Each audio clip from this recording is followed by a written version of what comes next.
Olá, boa noite a todos. Que Jesus nos abençoe. A humanidade está passando por uma provação muito angustiosa que provoca nas pessoas as mais díspares emoções, e dentre elas destaca-se o medo. Vamos refletir um pouco sobre isso. Mas o que é o medo? Em termos muito simples, o medo é uma emoção que é provocada pela percepção de um possível perigo, no presente ou no futuro, podendo ser real ou imaginário. O medo geralmente se caracteriza por um sentimento intenso e desagradável provocado pela percepção de um perigo iminente. É uma emoção primária resultante da aversão natural a qualquer ameaça.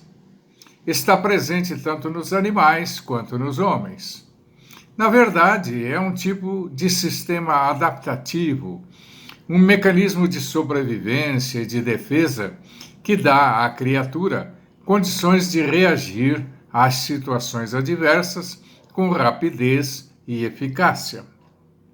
Na visão psicológica, o medo é um estado afetivo e emocional necessário à adaptação do organismo ao meio em que se encontra.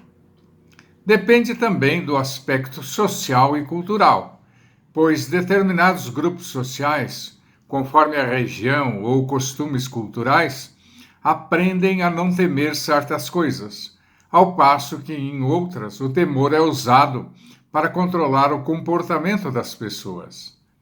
As situações são muitas, variando com as circunstâncias das regiões, dos costumes sociais, das religiões, etc.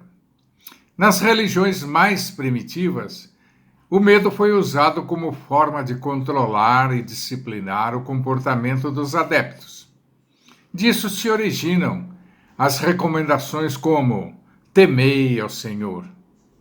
É muito utilizado também como forma de entretenimento nos contos, novelas, filmes e peças teatrais de terror.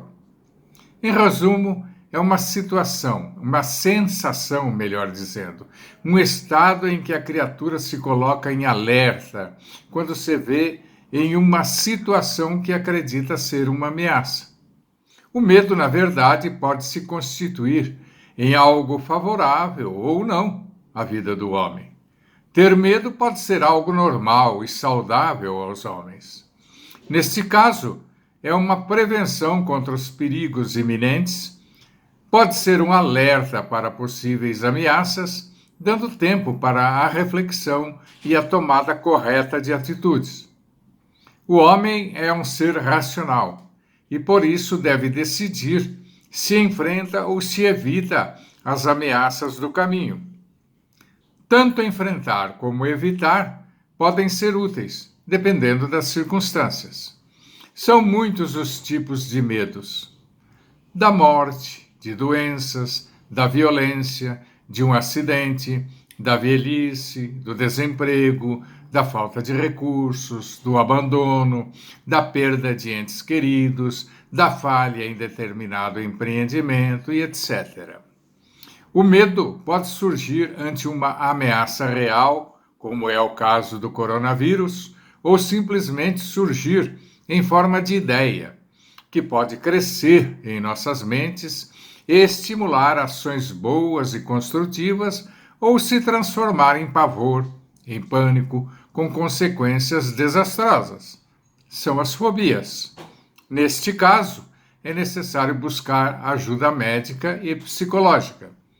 Na maioria das vezes, as pessoas sabem o que temem, mas em outras ocasiões, o medo pode surgir de uma espécie de pressentimento que traz uma sensação de insegurança, algo indefinível.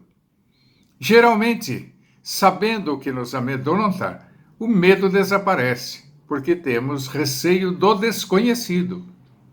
É o caso do coronavírus. Há muita coisa desconhecida sobre ele. Sabemos do perigo da contaminação, dos meios de evitar, mas não sabemos onde ele está E quais serão as consequências de um possível contágio? As consequências variam de pessoa para pessoa e isso traz insegurança, temor. Isto posto, precisamos agora ver quais são as recomendações doutrinárias nessas circunstâncias. Mais uma vez, buscamos o auxílio de Emmanuel no livro Fonte Viva, capítulo 132, onde o mentor amigo examina o capítulo 25, versículo 25 do Evangelho de Mateus, que diz: E tendo medo, escondi na terra o teu talento. É um trecho muito conhecido da parábola dos talentos, onde o servo invigilante, por medo de seu senhor, enterrou o talento recebido. Elucidando o assunto, Emmanuel afirma que muitas pessoas justificam a preguiça e a ociosidade alegando medo. Medo de trabalhar, medo de servir, medo de fazer amigos, medo de sofrer, medo da alegria, medo da dor.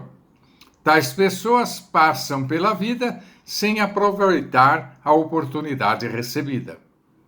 Na vida têm medo da morte e na morte confessam o medo da vida. Alegando-se desfavorecidos pela vida, se transformam em campeões da inutilidade e da preguiça. Certamente a pandemia atual está nos trazendo lições preciosas para a mudança de nossas atitudes perante o mundo e a sociedade.